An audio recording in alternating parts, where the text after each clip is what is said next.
ಕಾಲದಲ್ಲಿ ರಸ್ತೆ ತಡೆ ಮಾಡಿದ್ವಿ. ಅವಾಗ ಇದೇ ತಹಶೀಲ್ದಾರ್ ಅಂದ್ರೆ ಶರತ್ ಕುಮಾರ್ ಅವರು ಪೊಲೀಸ್ ಇಲಾಖೆ ಕರೆಸಿ ನಮ್ಮನ್ನು ಅರೆಸ್ಟ್ ಮಾಡ್ತಾ ಮಾಡಿ ರೋಡ್ ಬಿಡ್ತಿದ್ರು.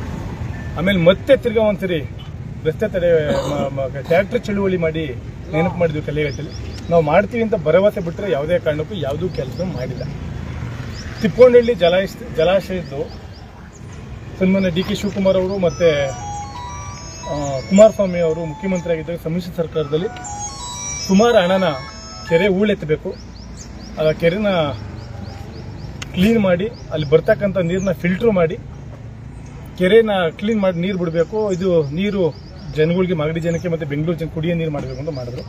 ಇದೇ ನೀರು ಕೊಳತಿ ನಾರ್ತಾದಿ ನೀರು, ಇದೇ ನೀರು ಮಂಚಿನ ಬೆಲೆಗೆ ಹೋಯ್ತಾ ಇದೆ. ಇವತ್ತು ಅಧಿಕಾರಿಗಳು ಸುಮಾರು ಬಾರಿ ಮನವಿ ಕೊಟ್ಟಿದ್ದೀನಿ, ಹೋರಾಟನೂ ನಡೆಸಿದ್ದೀವಿ. ಇದ್ರ ಹೋರಾಟ, ನಮ್ಮ ಹೋರಾಟ ಪ್ರತಿಫಲವಾಗಿ ಇವತ್ತು ಅವರು ಹೂಳೆತ್ತಕ್ಕೆ ಕೆರೆಗೆ ಹೂಳೆತ್ತಕ್ಕೆ ಹಣ ಬಿಡುಗಡೆ ಮಾಡಿದ್ದು. ಒಂದು ಪಾದಯಾತ್ರೆ ಮಾಡಿ, ಬೈಕ್ ರ್ಯಾಲಿ ಮಾಡಿ ಎಲ್ಲ ಮಾಡಿದ್ಮೇಲೆ ಅದು ಸರ್ಕಾರ ಗಮನ ಹಚ್ಚಿಕೊಂಡು ಉಳಿಸಬೇಕು ಅಂತ ಬಂದಿದ್ದು. ಇವತ್ತು ಅಧಿಕಾರಿಗಳು ಜನಪ್ರತಿನಿಧಿಗಳು ಕಣ್ಮುಚ್ಕೊಂತಿದ್ದಾರೆ. ದಿನ ಅದೇ ರೋಡಲ್ಲಿ ಹೋಗ್ತಾರೆ. ಅಲ್ಲಿ ಹೋಗ್ತಿರ್ತಕ್ಕಂಥ ನೀರು ಈಗಾಗಲೇ ಯಾವ ಮಳೆನೂ ಇಲ್ಲ, ನೀರು ಬೇಕೇ ಬೇಕು ರೈತರುಗಳಿಗೆ. ಅವು ನೀರಿನ ಅವಶ್ಯಕತೆ ಇದೆ. ಎಚ್ಚೆತ್ಕೊಂಡು ಹೂಳು ತೆಗೆದಿಲ್ಲ. ಅದ್ರ ವಿರುದ್ಧವಾಗಿ ಮತ್ತೆ ತಾಲೂಕು ಕಚೇರಿ ಕೆಲವು ಅಧಿಕಾರಿಗಳು ಈ ಒಂಥರ ಈ ಯಾರು 10-15 ಎಕರೆ ಜಮೀನು ಮಡಗಿರೋರು ಒಂದು ನೀಟಾಗಿ ಬಟ್ಟೆ ಹಾಕೋಕ್ಕಾಗಲ್ಲ ಅಂತ ಬಟ್ಟೆ ಹಾಕೊಂಡು ಡಾಬಾಗಳಲ್ಲಿ ಕೆಲಸ ಮಾಡ್ತಾರೆ. ತಾಲೂಕು ಕಚೇರಿ ಒಳಗಡೆ ಅದ್ರೊಳಗಡೆ ಕೆಲಸ ಮಾಡ್ತಾ ಇರ್ತಕ್ಕಂಥ ಸಣ್ಣ ಪುಟ್ಟ ಕೆಲಸ, ಡಿ ಗ್ರೂಪ್ ನೌಕರರು ಯಾರು ನನಗೆ ಗೊತ್ತಿಲ್ಲ, ಅವರು ಇಲ್ಲ ಕಾಂಟ್ಯಾಕ್ಟ್ ಮಾಡಿ ತಗೊಂಡವರು, ಅವರೆಲ್ಲ ಡಾಬಾಗಳಲ್ಲಿ ತಗೊಂಡೋಗಿ ರೆಕಾರ್ಡ್ನ ತಗೊಂಡು ಡಾಬಾಗಳಿಗೆ ಕೆಲಸ ಮಾಡ್ತಾರೆ. ಇದನ್ನ ತಹಶೀಲ್ದಾರ್ ಕಣ್ಮುಚ್ಕೊಂಡು ಕುಂತವ್ರ, ಇಲ್ಲ ಅವ್ರು ಗೊತ್ತಿದ್ದೇ ಮಾಡ್ತವ್ರ. ಇದನ್ನ ಯಾವಾಗ ಬಗೆಹರಿಸ್ತೀರಾ? ಇದ್ರ ವಿರುದ್ಧವಾಗಿ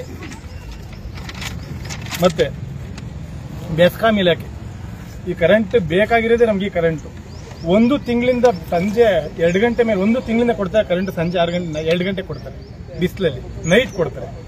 ನಿಯಮಿತವಾಗಿ ಕರೆಂಟ್ ಕೊಡಿ. ಕರೆಂಟ್ ಕೇಳಿದ್ರೆ ಕರೆಂಟ್ ಕೊಡ್ತಾರೆ. ಚಿರತೆ ಕಾಟ ನೀವು ಕಣ್ಣಿಗೆ ಜಾಸ್ತಿ ಆಗುತ್ತೆ. ಅವ್ರನ್ನ ಕೇಳಬೇಕು ಅಂತೀವಿ. ಆ ಟಿ ಸಿಗಳು ಕುಂಡ್ರಸವ್ರೆ, ಟಿ ಸಿ ಕುಂಡ್ರಸ 6 ತಿಂಗಳಾಗಿಲ್ಲ.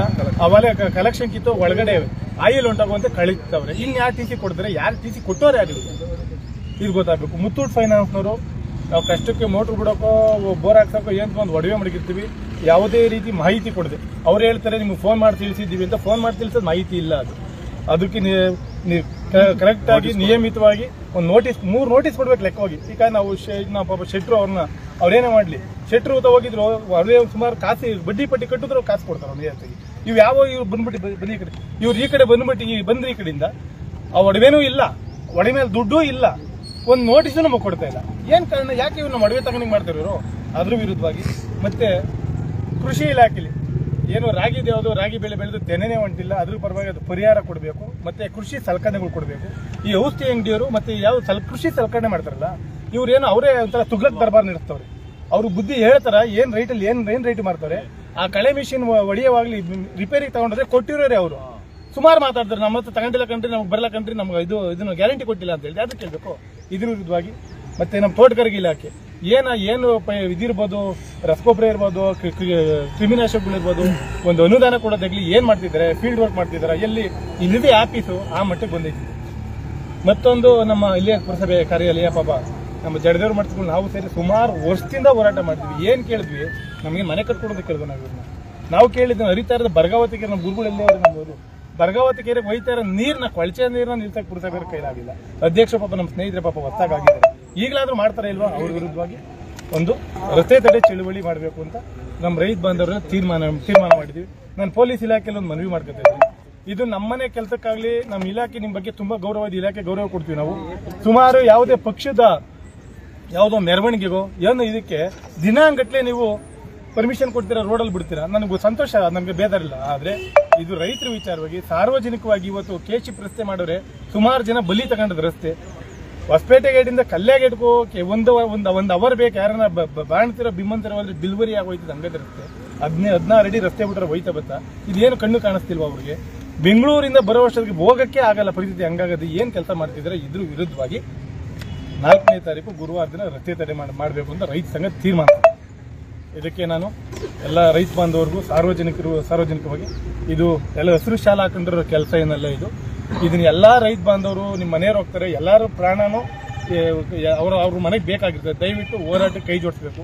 ಈಗ ಜೋಡಿಸಿ ಆಗಿಲ್ಲ ಅಂದ್ರೆ ಎಲ್ಲೂ ಮೂಲೆ ಕುಂತ್ಕೊಂಡು ಮಾತಾಡಬೇಡಿ. ನಮ್ಮ ಹೋರಾಟ ನಾವು ಮಾಡ್ತೀವಿ. ನಮ್ಮ ಮನೆಯಿಂದಲೇ ಇಲ್ಲ, ನಿಮ್ಮ ಮನೆಯಿಂದಲೂ ಮಕ್ಕಳು ಮರಿ ಹೋಯ್ತಾರೆ. ಕಣ್ಣಿಂದ ಕುಂತ್ಕೊಂಡಾದ್ರೂ ನೋಡಿ ಅಂತ ನಾನು ಹೇಳಕ್ ಇಷ್ಟಪಡ್ತೀನಿ. ಕಲ್ಲೇಘಟ್ಟಲ್ಲಿ ಗಣೇಶ ಗುಡಿ ಇದ್ರೆ ಸೋಮೇಶ್ವರ ಖಾನ್ ಮಾಡಲ್ಲ, ಕಲ್ಲೇಘಟ್ಟಲ್ಲಿ ಮಾಡ್ತೀವಿ ಸರ್. ಈಗ ಡಿ.ಕೆ. ಶಿವಕುಮಾರ್ ಸಿಎಂ ಆಗೋ ವಿಚಾರವಾಗಿ ಸರ್, ಡಿ.ಕೆ. ಶಿವಕುಮಾರ್ ಅವರು ನಮ್ಮ ಸಮುದಾಯದವರು, ಒಕ್ಕಲಿಗನಾಗಿ ನಮ್ಗೆ ಹೆಮ್ಮೆ ಇದೆ, ಸಂತೋಷ. ಡಿ.ಕೆ. ಶಿವಕುಮಾರ್ ಅವರು ಮುಖ್ಯಮಂತ್ರಿ ಆಗಬೇಕು. ಯಾವ ರೀತಿ ಮುಖ್ಯಮಂತ್ರಿ ಆಗಬೇಕು ಡಿ.ಕೆ. ಶಿವಕುಮಾರ್ ಅವರು ಅಂದ್ರೆ, ಕುಮಾರಸ್ವಾಮಿ ಅವರು ರಾಮನಗರ ಜಿಲ್ಲೆಯಲ್ಲಿ ಗೆದ್ದು ರಾಮನಗರದಲ್ಲಿ ಮುಖ್ಯಮಂತ್ರಿ ಆಗಿದ್ದಾರೆ. ನೀವು ನಮ್ಮ ಬೆಂಗಳೂರು ದಕ್ಷಿಣ ಜಿಲ್ಲೆಯಲ್ಲಿ ಗೆದ್ದಿದ್ದೀರಾ, ಮುಖ್ಯಮಂತ್ರಿ ಆಗಬೇಕು. ನೀವು ಮುಖ್ಯಮಂತ್ರಿ ಆದರೆ ಸಂಪೂರ್ಣ ರೈತರ ಸಾಲ ಮನ್ನಾ ಮಾಡಬೇಕು. ನಿಮ್ಮ ಹೆಸರು ಉಳಿಬೇಕು ಅಂದರೆ ನಿಮ್ಮ ರೈತರ ಸಂಪೂರ್ಣ ಸಾಲ ಮನ್ನಾ ಮಾಡಬೇಕು.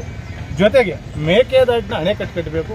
ಅದ್ರ ಜೊತೆಗೆ ನನ್ನ ಮನವಿ ಇನ್ನೊಂದೇನು ಅಂದರೆ, ಕಂಚಗಾರನಲ್ಲಿ ಹೋಬ್ಳಿಲಿ ನಡೀತಾ ಇರ್ತಕ್ಕಂಥ ಭೂ ಸ್ವಾಧೀನ ದಯವಿಟ್ಟು ಕೈ ಬಿಡಬೇಕು.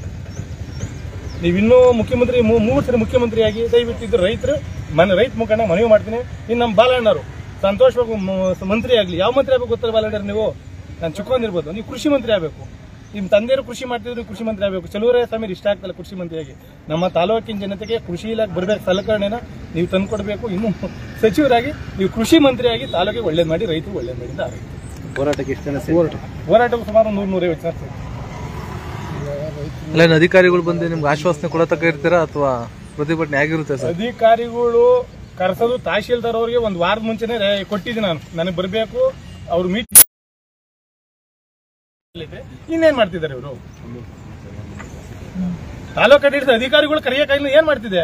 ಯಾವ್ದು ಫಿಲ್ಟರ್ ವಾಟರ್ ಹೇಳಿದ್ರೆ ಎಷ್ಟು ಹೋಗುತ್ತೆ ಹೇಳಕ್ಕೆ? ಫಿಲ್ಟರ್ ವಾಟರ್ ಯಾರನ್ನ ಹೋಗಿ ಕೇಳಿದ್ರೆ ಫಿಲ್ಟರ್ ವಾಟರ್ನ ಆ ಪಿಡಿಗಳು ಕೇಳಿದ್ರೆ ಗೊತ್ತಿಲ್ಲ ಅಂತ 1 ವರ್ಷ ಆಗದೆ ಫಿಲ್ಟರ್ ವಾಟರ್ ಕೆಟ್ಟೋ ಯಾರು ನೀರು ಕುಡಿತಾರೆ ಅವರು? ಇಲ್ಲಿ ಹೊಸಪಡಿ ಎಲ್ಲ ಪೂರ ಕೆಟ್ಟೋಗಿವೆ. ಆ ಗಾಡಿ ತಗೊಂಡೋಗೋದು, ಗಾಡಿ ಬಿದ್ದು ಕಾಲ್ ಮುರಕ ಕುಂತವನೆ.